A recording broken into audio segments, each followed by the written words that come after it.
Story 1. The Vanishing Customer, Connecticut, 2009. It was the last delivery of a long, cold night. The kind of night that seeps into your bones and makes you question every career choice you've ever made. For a pizza driver in Connecticut, nights like these are a test of endurance. The air was sharp, biting at your exposed skin, and a thin, persistent drizzle coated the windshield. The world outside felt muted and gray, and all you wanted was to clock out, go home, and forget about the endless miles and the thankless job. This was Mark's mindset that night in the late fall of 2009. He was 22, working his way through community college, and this job was a necessary evil. He thought he'd seen it all: the strange addresses, the forgotten rural roads, the customers who paid in crumpled bills or didn't tip at all. He had a few funny stories, a few frustrating ones. But he had no idea he was about to get a story that would make him quit and never look back. The address came in for a place far outside of town. The GPS struggled, the screen flickering and freezing as he navigated the unfamiliar, winding roads. The streetlights thinned out until they disappeared altogether, leaving only the cones of his headlights to cut through the oppressive darkness. The trees on either side of the road seemed to close in, their bare branches like skeletal fingers reaching for the sky. It felt less like a drive and more like a descent. The world had gone quiet. The usual sounds of a Friday night, the distant sirens, the low thrum of civilization, had vanished. It was just him, his car, and a growing sense of isolation. After what felt like an hour but was probably only 15 minutes, his headlights finally landed on a sight that was both a relief and a source of immediate unease. It was an old farmhouse perched on a slight rise in a field, its front porch sagging under the weight of decades. The paint was peeling in long, ugly strips, and the windows were dark, like vacant eyes staring into the void. It was a house that looked tired, like it was waiting for the final word. But there was one solitary beacon of life, a single dim porch light casting a sickly yellow glow onto the overgrown weeds in the front yard. Mark pulled into the gravel driveway, the sound of the stones crunching beneath his tires unnaturally loud in the silence. He grabbed the pizza box and a bottle of soda and walked up the uneven stone path. The cold air was heavy and the silence was total. He reached the porch and knocked on the door. The sound of his knuckles hitting the wood was a hollow thud. For a moment, nothing happened. He raised his hand to knock again, and that's when the door creaked open, slowly, without a sound from the inside. A woman appeared in the doorway. She was a strange sight, framed by the dim light. She looked as though she belonged in a different time. Her dress was long, made of a dark, heavy fabric, and her hair was pulled back in a simple, severe bun. Her face was pale, almost translucent, and it held a profound, heartbreaking sadness. Her eyes were deep and dark, and they didn't quite meet his. She just stood there, still as a statue. Mark, used to awkward customer encounters, managed a strained, professional smile. "Pizza delivery for," he paused, checking the receipt. "The Williams residence." She didn't speak. She simply held out a hand. Her hand was thin and pale, her skin like porcelain. Mark handed her the pizza and the soda. The weight of the boxes transferred to her, but her hand felt unnaturally cold, like touching marble. It gave him an instant shiver that had nothing to do with the outside air. He told her the total. "That'll be $21.50. Without a word, she reached into the deep pocket of her dress and pulled out a handful of change. She didn't count it. She simply handed him the exact amount, a $20 bill and 2 quarters. There was no exchange of words, no pleasantries, no, "Thank you." She simply took the pizza and closed the door.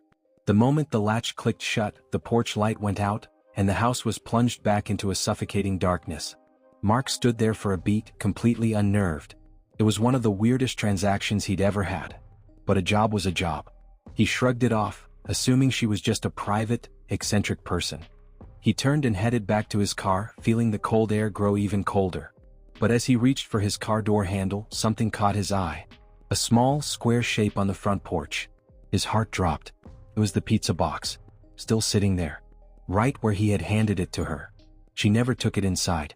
It was just there, a cardboard monument to a transaction that felt impossibly wrong. A wave of confusion mixed with an icy dread washed over him. He had to go back. He had to. He walked back up the path, his feet heavy on the stones. He reached the door and knocked again, a little louder this time. "Ma'am? You forgot your pizza?" he called out. No answer. He knocked again, harder, the sound echoing in the silence. He tried the doorknob. It was locked. He peered into the windows, cupping his hands to the glass. He could see nothing but a reflection of his own pale, worried face. The inside was a black void. Just as he was about to give up, a light flickered on in the house next door. An elderly man wrapped in a thick bathrobe stepped out onto his porch, squinting through the gloom at Mark. "Everything all right, son?" the man asked, his voice a low, raspy rumble. Mark, flustered and feeling foolish, gestured to the pizza box. He explained what had happened: the woman, the payment, the way she had just left the pizza on the porch. The old man listened, his face growing still and somber. "The woman," Mark said, trying to describe her. "She was wearing a dress, a little old-fashioned." The old man's eyes met his, and a profound sadness mirrored the one he had seen in the woman's face. The words that came next were slow, deliberate, and final. "Son," the old man said, his voice barely a whisper. "That house has been empty for over 20 years. The woman who lived there, she died inside. They say she still haunts the place. They say she still comes to the door sometimes, waiting." Mark stood frozen, the world tilting on its axis. The cold he felt on his hand, the way she hadn't spoken, the way she had paid with the exact change as if it was a final, predetermined act. It wasn't a weird customer. It was a ghost. She had been there, she had taken the pizza from him, and then she had simply vanished, leaving the box behind as the only proof. He got back in his car, his hands trembling so violently on the steering wheel he could barely hold it steady. He drove away, not looking back. The next day he called his manager and quit. He never delivered a pizza again.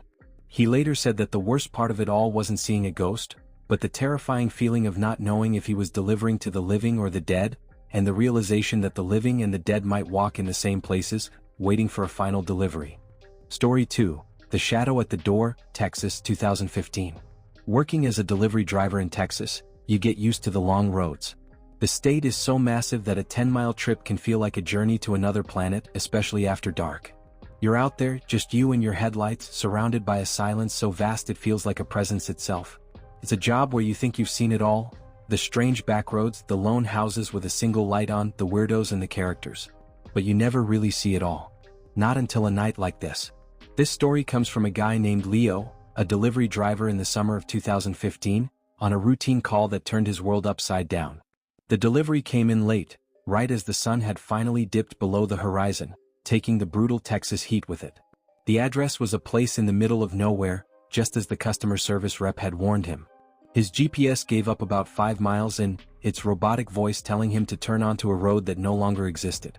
He was on his own, relying on a vague map on his phone and the fading memory of a landmark he'd passed a long time ago.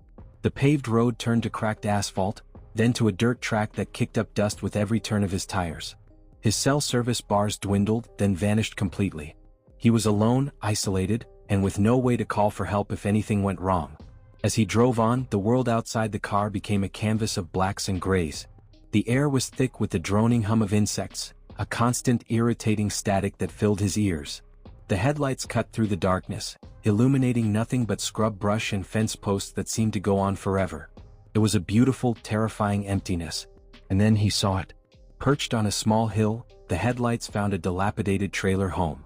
A single, naked bulb flickered on the front porch, its light struggling to hold back the encroaching shadows. But what made him slam on his brakes, what made his heart stop cold in his chest, was the figure standing at the door. It wasn't a person. Not in any sense of the word.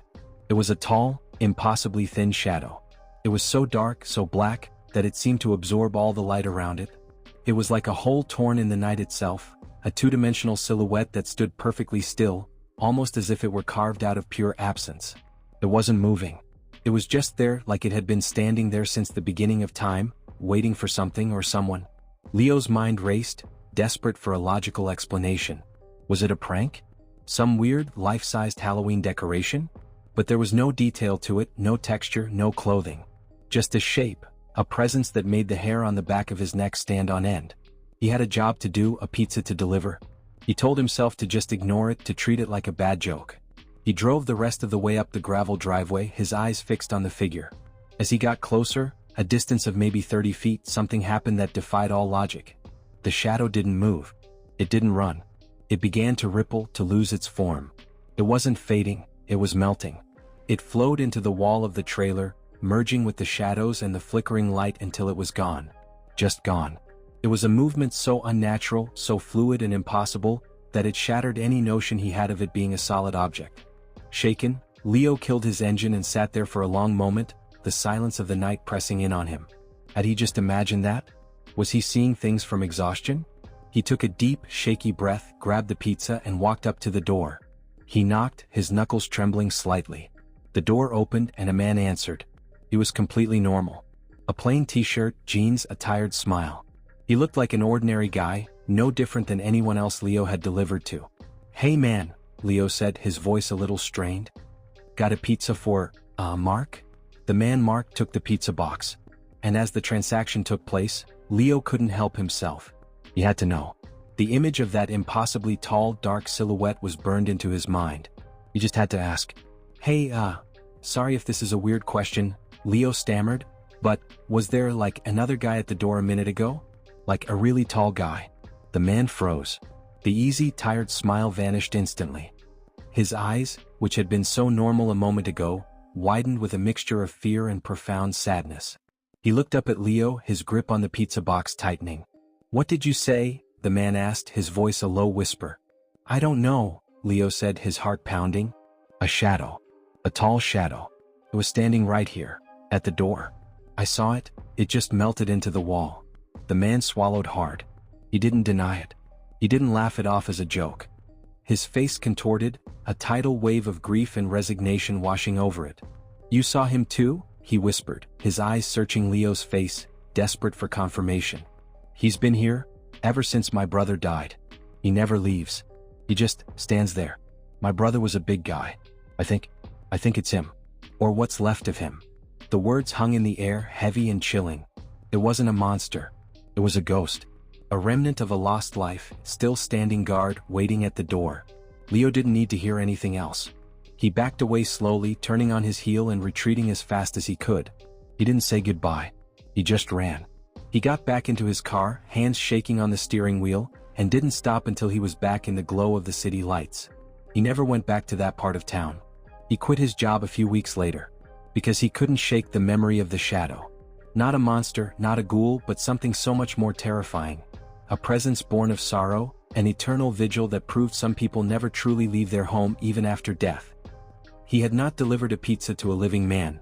He had delivered it to a grieving one, living side by side with a silent, spectral protector he could never truly see. Story 3. The Cemetery Shortcut, Pennsylvania, 1998. Pennsylvania winters have a particular kind of quiet.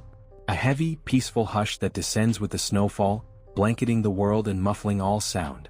For a pizza delivery guy in 1998, like a young man named Paul, this meant longer routes, treacherous roads, and colder pizzas. It was a late night and he was on his last delivery. All he wanted was to finish the job and get home. The address was on the far side of town, a good 20-minute drive with the icy road conditions. But Paul knew a shortcut. A back road that cut right through the old city cemetery.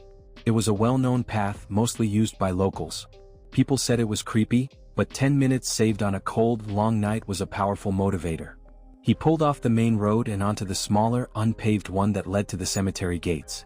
The old iron gates, rusted and ornate, were partially hidden under a thick layer of snow. He drove through, his headlights cutting through the white, silent landscape. The snow was falling steadily now, and the headstones, some leaning and crooked with age, looked like jagged teeth in the gloom. The air was impossibly still. The usual sounds of a winter night, the distant sirens, the low hum of the city, were gone. All he could hear was the low rumble of his car engine and the crunch of his tires on the packed snow. The world felt smaller, contained within the glowing perimeter of his headlights. He was about halfway through the cemetery when the first unnatural thing happened. His car radio, which had been playing a familiar tune, suddenly erupted in a violent shriek of static. It was a high-pitched, piercing sound that cut through the silence like a knife. He tried to tune it, to change the station, but it only got louder, more aggressive. It was the sound of 1,000 broken voices, a wall of pure noise. He was about to turn it off when he saw something in his periphery. Just beyond the reach of his headlights, among a cluster of old, crooked tombstones, he saw what looked like a person. A figure was waving frantically. Paul's heart went out to them. Who would be out here, in a graveyard, in a snowstorm, in the middle of the night? He was a decent guy. He couldn't just leave them. He pulled his car to the side of the road, the static from the radio still screaming. He killed the engine, and the silence that followed was so sudden, so profound, that it was deafening. He got out of the car, the cold air hitting him with a physical force. He called out, his voice sounding small and weak. "Are you okay?" There was no answer. The figure was gone. A cold dread began to creep up his spine. Had he imagined it? Was it a trick of the snow and the dim light? He walked a few steps into the graveyard, his feet crunching on the fresh snow, his eyes scanning the endless rows of stones. Nothing. He was about to give up and head back to his car when his eyes landed on a patch of disturbed snow. Fresh footprints. They were clear and undeniable, and they weren't his own. They led from where the figure had been standing, right to the mouth of an old, weathered stone crypt. The doors were made of heavy stone, and one was ajar, revealing a black, yawning void within. The sight of the crypt was a gut punch of pure, unadulterated fear. He didn't know what had happened, but he knew he wanted no part of it. He turned and ran, not just walked but ran back to his car, fumbling with the keys. He got inside, slammed the door shut, and tried to catch his breath. He just wanted to leave this place behind and pretend this never happened. But as he looked down at the passenger seat, his heart froze. He had 3 pizzas for this order, stacked and sealed with tape to keep them warm. He was meticulous about this. Now the top 2 pizza boxes were open. The tape was torn.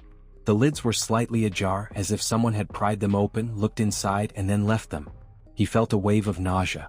He was alone in the car. The doors had been locked. How could the boxes be open? Had he done it himself and forgotten?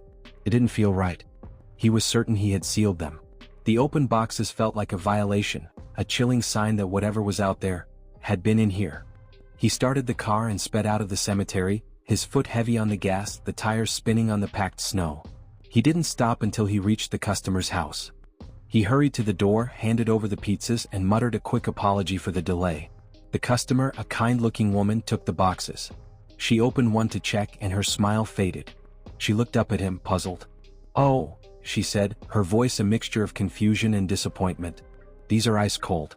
They're practically frozen." Paul's mind raced. He stammered an apology about car trouble, but he was completely bewildered. The trip should have taken 10, maybe 12 minutes, tops. But the woman was telling him it had been closer to 45. He looked at his watch. She was right. He had left the cemetery almost 45 minutes ago. But that didn't make any sense. He had been in the cemetery for only a few minutes, a brief, terrifying interval. What happened to the missing half hour? What did he do during that time? He had no memory of it. A 30-minute chunk of his night was just gone. Vanished. The horror of it wasn't the ghost, or the crypt, or the cold pizzas. It was the terrifying, gaping hole in his memory. He drove home in a daze, trying to reconstruct the lost time, but coming up with nothing. He couldn't explain it. He later swore he had lost nearly half an hour inside that graveyard that he couldn't account for, a terrifying, silent transaction where the cost was his time and memory. He never took a shortcut again, and he never drove through that cemetery. Because some things are not just haunted. They are a black hole in time, waiting to take a piece of you that you can never get back.